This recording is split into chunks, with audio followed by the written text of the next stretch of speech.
Welcome back. Autism is one of the most common developmental disorders, which is why hundreds of people will take part in an upcoming walk at the Kansas Speedway.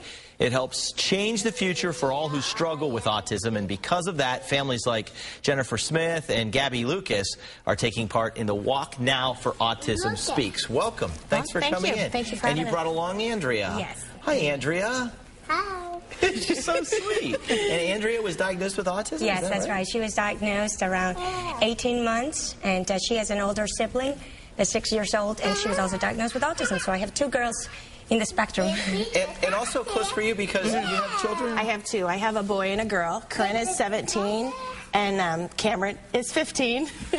So that's why we're here, because of having two girls and two children and the different ages, and why it's very important with the early diagnosis that Gabby got for their family. And what kind of, when you say an early diagnosis, I mean, how do we treat this? Do we treat this with medicine or with therapy? Many of it is therapy. And recently in the last, and a lot of our funding that we do for the walk goes towards research. 55% of what we gather goes to research. The other breaks down into our advocacy, which was very hard hitting this year with Kansas and Missouri in the legislative issues. And both of our bills passed, so we're very happy with that.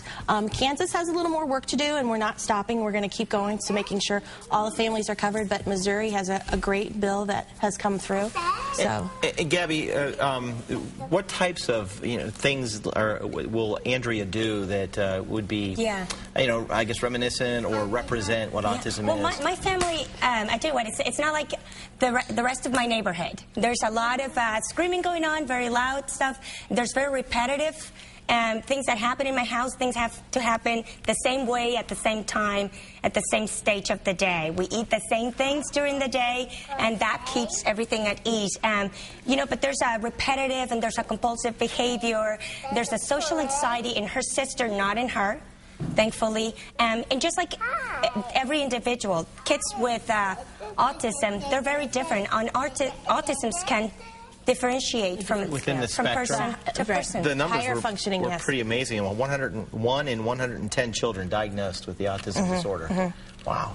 Ladies, thanks for coming in today. Thank we'll get you. some information about the walk coming up. Andrea, thanks for coming in. October 16th, everybody come out. Walk Now for Autism Speaks is at the Kansas Speedway. It's Saturday, October 16th. You can go to walknowforautismspeaks.org for more information.